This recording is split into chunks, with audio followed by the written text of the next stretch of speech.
दोस्तों नमस्कार। दोस्तों ये कोई राजा महाराजा का दौर तो है नहीं। अब तो ऐसा दौर आ गया है कि जनता अपने सेवक को चुनती है और सेवक जनता की सेवा के लिए प्रतिबद्ध रहता है। वो जनता के बारे में ही सोचता है और उसकी एवज में जनता टैक्स देती है। उस टैक्स के जरिए उस सेवक का खर्चा पानी चल पाता है। क्योंकि राजा महाराजा का जिक्र होता तो फिर राजा महाराजा तो कुछ भी टैक्स लाद देते और जनता की स्थिति कैसे भी होती, लेकिन महल में कैद राजा कहां जानता है कि बाहर किस स्थिति में जनता जी रही है। उसकी त्रासदी, उसके घाव, उसकी पीड़ा, उसके दर्द को राजा कहां समझ पाता है।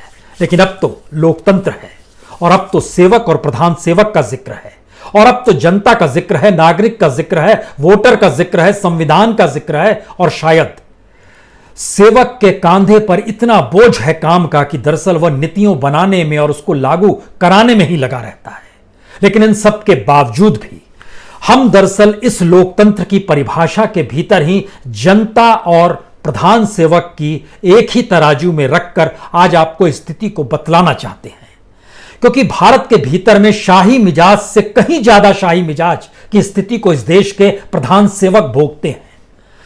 राजा की जिम्मेदारी जनता के प्रति क्या होती थी नहीं कहा जा सकता है, लेकिन जो प्रधान सेवक की जिम्मेदारी होती है वह बीते 6 बरस में इस देश के भीतर में कोई पॉलिसी आपके सामने ऐसी नहीं आएगी जो सफल हो गई हो और आप कहें वाकई कमाल का काम हुआ है। ऐसी कोई फंडामेंटल पॉलिसी आपके जहन में आएगी ही नहीं। तो आइए जरा सिलसिला शुरू करते हैं और प्रधान सेवक के घर से बात शुरू करते हैं। क्योंकि 12 एकड़ में फैला हुआ यह घर और इस घर के भीतर में अपरंपार सुविधाएं, 1-2 बंगले नहीं बल्कि 6 बंगलों को मिलाकर बनाया गया 12 एकड़ का विशालकाय घर। और यह आपको जानना चाहिए कि इंदिरा गांधी की मौत के बाद इस देश में दरअसल ये 12 एकड़ के घर जो है उसका फैलाव शुरू हुआ था।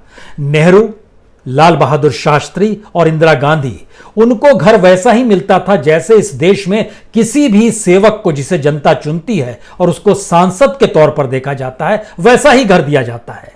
नेहरू अपने तौर पर 3 मूर्ति में रहे, लाल बहादुर शास्त्री 10 जनपथ में रहे, इंदिरा गांधी 1 सफदरजंग रोड में रही।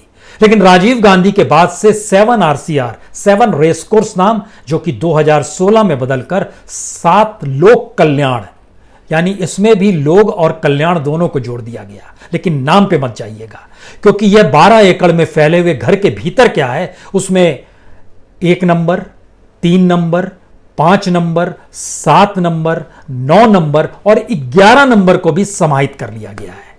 तो 6 बंगले इसके भीतर में समाहित हैं। और भारत के भीतर में जो सांसदों को बंगला लुटियंस की दिल्ली के भीतर मिलता है वो तकरीबन हर बंगला 2.5 से 3 एकड़ में फैला हुआ होता है। तो इसमें 6 बंगले हैं तो अंदाज लगा लीजिए कि वो लगभग 15 एकड़ का, 12-15 एकड़ का तो होगा ही। इस घर के भीतर में क्या, इस घर के भीतर में 1 नंबर के बंगले में हेलीपैड है। हेलीपैड जहां से हेलीकॉप्टर रखे हुए हैं, उड़ के वहां से प्रधानमंत्री जा सकते हैं। ये 2003 में शुरू हुआ था। 3 नंबर पे आइएगा तो ये एक लिहाज से अपना अपना घर जो बनाते हैं, मनमोहन सिंह 3 नंबर में रहते थे, मौजूदा वक्त के प्रधानमंत्री ने अपना घर 5 नंबर में बना लिया है। तो 3 नंबर यूज किसी दूसरे काम के लिए होता है, 5 नंबर में उनका घर है। 7 नंबर को पंचवटी के तौर पर अटल बिहारी वाजपेयी ने बनाया था और इस पंचवटी के भीतर ही मोर है, इसके भीतर ही सेमल के पेड़ हैं, इसके भीतर ही गुलमोहर के पेड़ हैं, अर्जुन वृक्ष हैं, तरह तरह के पक्षी यहां पर हैं और बड़ा शानदार माहौल रहता है। इस पंचवटी के भीतर में कॉन्फ्रेंस हॉल भी है, लगभग 300 लोग बैठ सकते हैं, 2-3 कॉन्फ्रेंस हॉल तक है। बड़ी खूबसूरत जगह है ये। 9 नंबर में खासतौर से सिक्योरिटी के लिए SBG की व्यवस्था की गई है, जो स्पेशल प्रोटेक्शन ग्रुप है उसके तमाम लोग वहां पर रहते हैं। और 11 नंबर दरअसल पृथ्वीराज चौहान जब आखिरी वक्त में दिल्ली में मंत्री थे, 11A में रहते थे, उनसे भी वो घर लेकर शामिल इसी में कर लिया गया, क्योंकि इस देश के प्रधान सेवक को बहुत बड़ा घर चाहिए।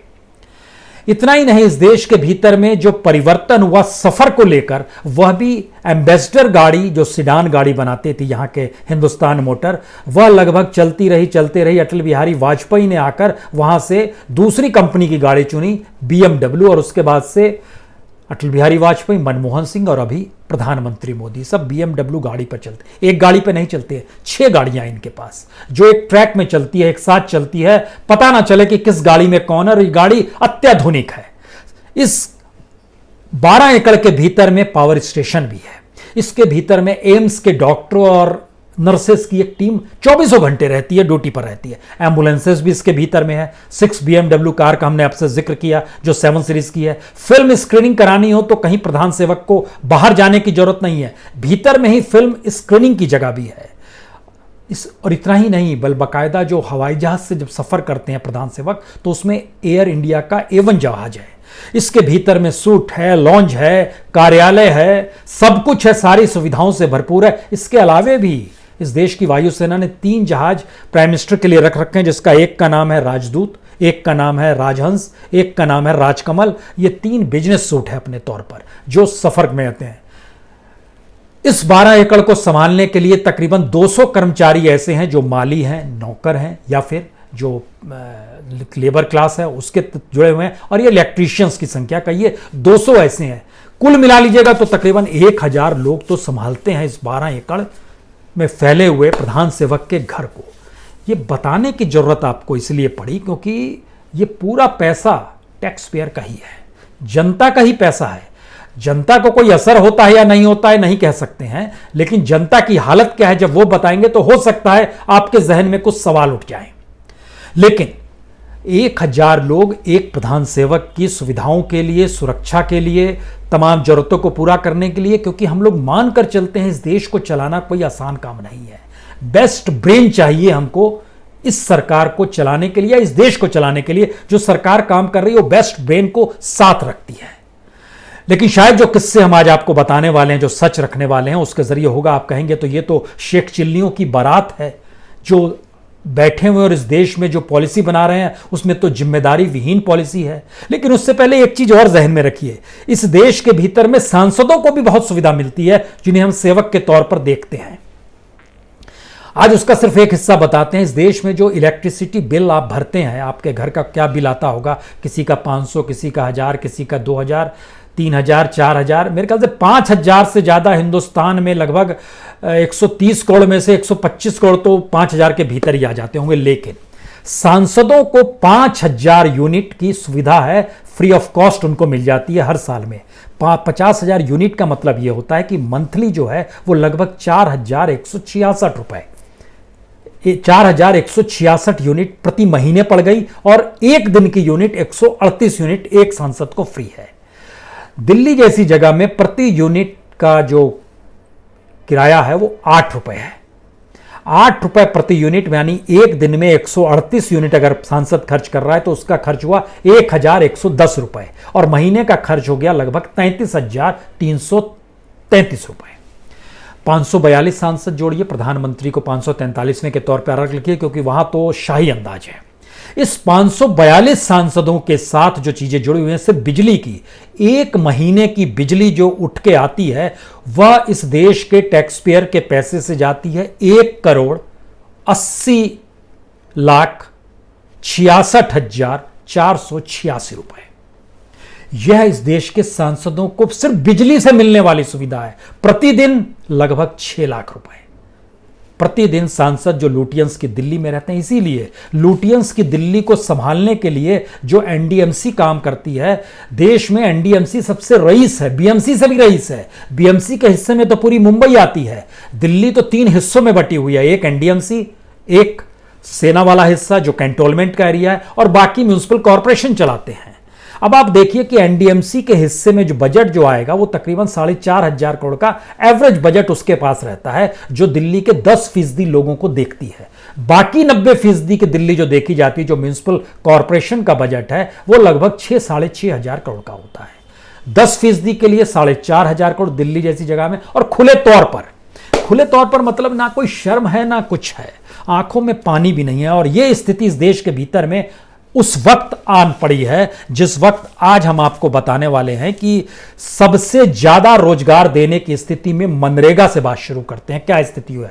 मनरेगा को लेकर बहुत ढोल पीटे जा रहे हैं कि हमने 40,000 करोड़ रुपए दे दिए हैं। बजट हमारा 60,000 करोड़ का था, अब ये 1 लाख करोड़ का बजट हो गया है। इसलिए मनरेगा के जरिए तो किसानों को खूब मिल रहा है।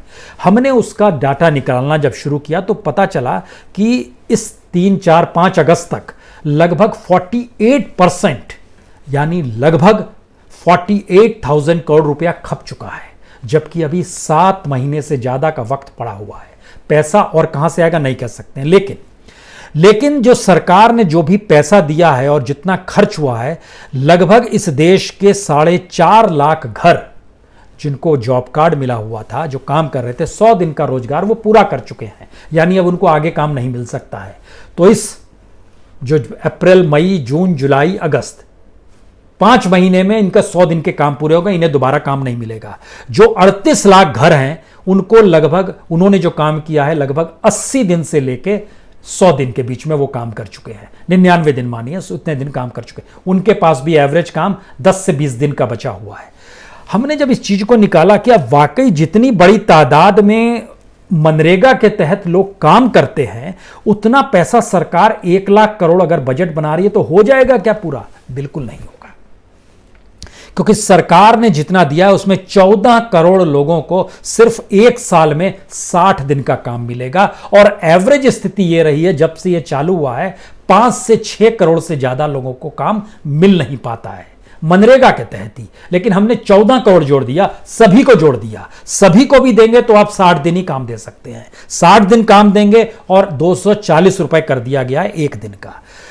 तो इसका मतलब है कि 60 दिन को 60 दिन अगर 240 रुपए मिलेंगे तो सब मिलाइएगा तो 14,400 रुपए होंगे। यानी एक व्यक्ति के हिस्से में 14,400 रुपए आए तो पर डे उसके पास आ रहे हैं सिर्फ 39 रुपए 45 पैसे। इस हिसाब से मनरेगा अगर 14 करोड़ को काम दे दिया जाए तो, और अगर इसमें 100 दिन काम दिया जाए और इसमें सबको दे दिया जाए 14 करोड़ को काम, तब ये 65 रुपए प्रतिदिन के हिसाब से उनके हिस्से में आएंगे। और इसके लिए बजट आपको मनरेगा का बढ़ाकर 2 लाख करोड़ तो कम से कम करना होगा। लेकिन जो स्थिति अभी निकल कर आ रही है, इसमें फिलहाल यह स्थिति है कि हर के हिस्से में सिर्फ 30 से 32 रुपए आ पाएंगे जिन्हें काम मिलेगा। जिन्हें काम नहीं मिलेगा उनका जिक्र हम नहीं कर पा रहे हैं, क्योंकि उनको नहीं काम मिलने वालों की तादाद लगभग 60% है। इस बात का इसलिए जिक्र भी जरूरी है क्योंकि जब हम प्रधान सेवक का जिक्र कर रहे थे तो इस देश के भीतर में हर मुख्यमंत्री भी तो सेवक है। लेकिन संयोग ऐसा हुआ है कि दिल्ली ने कुछ इस तरीके से परिभाषा गढ़ दी, जो 12 एकड़ के मकान से, उसमें हर राज्य का मुखिया अपने तौर को दिल्ली के प्रधान सेवक के तर्ज पर ही देखना चाहता है और उसी रूप में अब वो काम करने लगा है। चाहे वो महाराष्ट्र के सेवक हों, चाहे वो बिहार के सेवक हों। बिहार के सेवक ने तो अपने तौर पर कह दिया, जो मुख्यमंत्री के तौर पर, हम लोग हर हफ्ते में 10 लाख जॉब दे रहे हैं। जब पता किया गया, पूछा गया कहां से जोड़ना, पता चला मनरेगा से जोड़ रहे हैं। जब मनरेगा का डाटा गवर्नमेंट ऑफ इंडिया से निकाला गया तो पता चला कि 18,06,766 घर ऐसे हैं जो कह रहे हैं कि हमको जॉब कार्ड तो दे दो। यानी रजिस्ट्रेशन हो गया, जॉब कार्ड तक नहीं दे पा रहे हैं। लेकिन इन्होंने ऐलान कर देते हैं, यानी कुछ भी कह देना। जो दिल्ली के प्रधान सेवक की परंपरा शुरू हुई, बिहार ने भी इसको गिरफ्त में ले लिया। इसको सबसे ज्यादा बड़ी गिरफ्त में महाराष्ट्र में लिया गया, जो अपनी ताकत के हिसाब से चीजों को चलाना चाहते हैं। हम उस सच पर आए उससे पहले और भी एक स्थिति देख लीजिए। आंगनबाड़ी इस देश के भीतर में चलता है। थोड़ा गरीबों का जिक्र भी कर रहे हैं क्योंकि दूसरी तरफ सेवक का जिक्र हो रहा है, या फिर एक शाही मिजाज के व्यक्ति का जिक्र हो रहा है। आंगनबाड़ी के साथ काम करने वाले इस देश में लगभग 12,80,000 वर्कर हैं, 11,60,000 हेल्पर हैं, और बीते 5 महीनों से इनके घर में चूल्हा चौका बंद है। 5 किलो अनाज के लिए तरस रहे हैं, उसी के अनुसार जी रहे हैं। यह स्थिति इस देश के आंगनबाड़ी हेल्पर्स और कर्मचारियों की है जो उसके साथ जुड़े हुए हैं। इतना ही नहीं, हमने देखा कि नए ऐलान, आज भी एक ऐलान हुआ मत्स्य योजना का। उसमें भी प्रधानमंत्री ने, प्रधान सेवक ने पूछा एक महिला से, तुम्हारी आय दुगनी हो गई या तुम्हारी आय बढ़ गई? उसने बोला जी बहुत बढ़ गई। और उसको अगर ध्यान से सुनिएगा, हम लोग अब सुनाने की स्थिति में नहीं आ पाते हैं क्योंकि शाही मिजाज बड़े शाही मिजाज में चलता है। पता नहीं वो कब क्या कर से, किस मोड में आ जाए, क्या कर दे। चैनल में तो उसने अंधेरा कर दिया था, अब पता नहीं किस मोड में आ जाए, क्योंकि इसी मोड में अब महाराष्ट्र के सेवक आ जाते हैं, बिहार के सेवक उसी रूप में उदाहरण देते। कमोवेश हर राज्य की स्थिति यही हो गई है। यानी प्रधान सेवक का मुखौटा कमोवेश हर राज्य के सेवक के चेहरे पर आकर चस्पा हो चला है। आंगनबाड़ी सेंटर में सरकार ने ही जानकारी दी कि 3,62,940 आंगनबाड़ी, देश के भीतर में कुल तो आंगनबाड़ी है लगभग 13 लाख, इनके पास टॉयलेट तक नहीं था, पैसा नहीं है। 1,60,000 आंगनवाड़ी में पीने का पानी नहीं है। क्यों नहीं है? पाइपलाइन बिछाने के लिए पैसा नहीं है। और इन सब के बीच पोषण अभियान भी शुरू करने का जिक्र हो गया, मत्स्य योजना शुरू कर दी गई अपने तौर पर। यानी जो मन चाहे, जैसे मन चाहे उस रूप में हम काम करेंगे। अब इन बातों का जिक्र हो रहा था तो हमें लगा कि कैसे एक शाही मिजाज आ जा सकता है, क्योंकि झटके में दिल्ली के जरिए हर किसी ने यह देखा है कि जो रिटायर होने जा रहा होता है वो रिटायर के बाद की सुविधाओं को भोगने के लिए उस सेवक के साथ खड़ा होना चाहता है जिस सेवक के अनुकूल रिटायरमेंट से पहले वो फैसले देता है। इस देश के मुख्य न्यायाधीश रंजन गोगोई पार्लियामेंट पहुंच गए। इस देश के जस्टिस रिटायर हुए हैं मिश्रा जी, उनको लेकर कई सवाल हैं। चुनाव आयुक्त कौन बन गए? अशोक लवासा जो थे चुनाव आयुक्त से ट्रांसफर उनको कर दिया गया, वाइस प्रेसिडेंट बन गए हैं एशियन डेवलपमेंट बैंक के। सीएजी कौन बन गए हैं? तो जो कल तक फाइनेंस मिनिस्ट्री में थे, प्रधानमंत्री का सब काम देखते थे, कश्मीर गए, मुर्मू साहब वो बन गए। इसका मतलब ये है कि रिटायरमेंट के बाद या आखिरी दिनों में सुविधाएं मिलती रहे, इसी के लिए हम काम करेंगे। तो जो सरकार रहेगी उसी के लिए काम करेंगे। इसी मिजाज में हर कोई जीता है और इस मिजाज में अलग अलग तरीके से हर कोई जीने लगा। जब हम जिक्र आपसे इस बात का कर रहे हैं कि प्रधान सेवक की तर्ज पे सेवक बोलता है मैं भी वैसा क्यों नहीं, जब प्रधान सेवक जैसे देश चलाना जानते हैं या नहीं जानते हैं, तो फिर राज्यों में बैठे हुए प्रधान सेवक कहते हैं मैं भी उसी तर्ज पे क्यों नहीं आऊंगा, मैं भी देश चलाना जानता हूं या नहीं जानता हूं, नहीं कहूंगा। प्रधान सेवक का विरोध कोई कर नहीं सकता है, सवाल कोई पूछ नहीं सकता है, तो राज्यों में बैठे हुए जो सेवक हैं उनसे सवाल कौन करेगा और कौन पूछेगा? उनको या तो बंदिश लगा दी जाएगी, बंद कर दिया जाएगा, घर ढहा दिया जाएगा, जो मन चाहे सो कर लिया जाएगा। क्योंकि जो उदाहरण हम आपको देने वाले हैं इसको थोड़ा समझ लीजिए। जिक्र बीएमसी का हम जानबूझ के करना चाहते हैं, इसलिए करना चाहते हैं क्योंकि भिंड म्युनिसिपल कॉरपोरेशन जो है, जो उसने जो कार्रवाई की है, ये आपको जानना चाहिए कि डाटा जब निकाला गया कि पिछले 4 साल के भीतर में बीएमसी के पास कितनी शिकायतें पहुंची मुंबई और नवी मुंबई और ठाणे के इलाके को लेकर कि यहां अनऑथराइज्ड कंस्ट्रक्शन हो रहा है, वो डाटा चौंकाने वाला है। लगभग 80,000 से ज्यादा कंप्लेन आई, जिन पे कार्रवाई की शुरुआत की गई वो लगभग 5,000 है। हर साल औसत 15,000 से ज्यादा नोटिस बीएमसी के पास आते हैं कि इलीगल कंस्ट्रक्शन हुआ है, आप कार्रवाई कीजिए। और कार्रवाई के लिए 1,500 से 2,000 को नोटिस भेजा जाता है। कार्रवाई करने की स्थिति में नहीं आ पाती है। और नहीं क्यों आ पाती है? क्योंकि सेवक के दिल में दर्द है। उसे लगता है कि किसी का घर ढहा देंगे, मकान तोड़ देंगे, गैर कानूनी बनाए, बेचारा कमाने खाने आया है, बेघर हो जाएगा, क्या करेंगे? और इसीलिए आपको यह भी जानना चाहिए कि 2018 में मुंबई हाईकोर्ट ने जब ऑर्डर पास किया कि डेमोलिशन होना चाहिए जितने भी अनऑथराइज्ड या इलीगल कंस्ट्रक्शन है, तो राज्य सरकार जो कि बीजेपी और शिवसेना की थी वह सुप्रीम कोर्ट में आ गई, पीआईएल दायर कर दिया और उसको स्पेशल लिव पिटीशन के तौर पर सुप्रीम कोर्ट में सुनवाई की। उस समय सुप्रीम कोर्ट के चीफ जस्टिस गोगोई ही थे, रंजन गोगोई ही थे, और उनके साथ जस्टिस दीपक गुप्ता थे, जस्टिस अनिरुद्ध बोस थे। इन्होंने सुनवाई की और रोक लगा दी हाई कोर्ट के उस फैसले पर जिसमें अनऑथराइज्ड कंस्ट्रक्शन, इलीगल कंस्ट्रक्शन को गिराना था। और गिराना कौन नहीं चाह रहा था? राज्य में बीजेपी की सरकार थी और शिवसेना ये नहीं गिराना चाह रहे थे। कंप्लेन किसके पास आती है? बीएमसी के पास आती है। बीएमसी ने ओवरऑल जितना भी काम किया हो, लेकिन जिस दिन मुख्यमंत्री बने उद्धव ठाकरे 28 नवंबर 2019 को, तब से लेकर मार्च तक यानी लॉकडाउन से पहले बीएमसी के पास 1,216 शिकायतें आई। लॉकडाउन के दौर में भी शिकायतें आई 325। कार्रवाई किसी पर नहीं हुई है। इसका एक मतलब यह होता है कि हमारी ठसक को आप समझिए, हम एक शाही मिजाज में जीते। आप हमको सेवक मत मानिए। सेवक मानिएगा तो मुश्किल हो जाएगी, क्योंकि हम जिस अंदाज में जीना चाहते हैं उस अंदाज का पाठ तो दिल्ली से निकल कर आया है। और अगर दिल्ली से निकल कर आए तो दिल्ली तो एक अपने अंदाज में जीती है। और दिल्ली हम ही को पैसा जब हमारे हिस्से का नहीं दे रही है तो हम आपके हिस्से का चीजों को क्या दें? ये एक नया सिस्टम बन गया है। यानी जीएसटी का पैसा अगर राज्यों को नहीं मिले तो राज्य अपने राज्य के नागरिकों को क्या कहेगा? उसको भी तो वसूली करनी है। हर शासक इसका मतलब ये चाहेगा जो सेवक के तौर पर चस्पा होगा उसके कांधे पर, मैं सेवक हूं, मैं प्रधान सेवक हूं, लेकिन मिजाज उसका शाही अंदाज में होगा, उससे भी बड़ा होगा। क्योंकि महाराष्ट्र को सबसे ज्यादा घाटा हुआ है 5,39,000 करोड़ का, जो टैक्स का घाटा हो गया है। उसके बाद तमिलनाडु, ये लोग सबसे ज़्यादा जीएसटी बटोरते भी हैं। तमिलनाडु, उसके बाद आता है 3.51 लाख करोड़, उसके बाद यूपी आता है 3.11। किसी को पैसा मान लीजिए नहीं मिल रहा है। और इन सब के बीच में जो कारोबारी थे, व्यापारी थे, उनके जब अकाउंट्स के बारे में जानकारी मिली कि जो उनके करंट अकाउंट्स थे, जो उनके सेविंग अकाउंट्स थे, उसमें पैसे लगातार कम होते चले जा रहे हैं। यानी एक तरफ जीएसटी से पैसा नहीं आ रहा है, जीएसटी कौन भरेगा? व्यापारी और उद्योग वाले भरेंगे।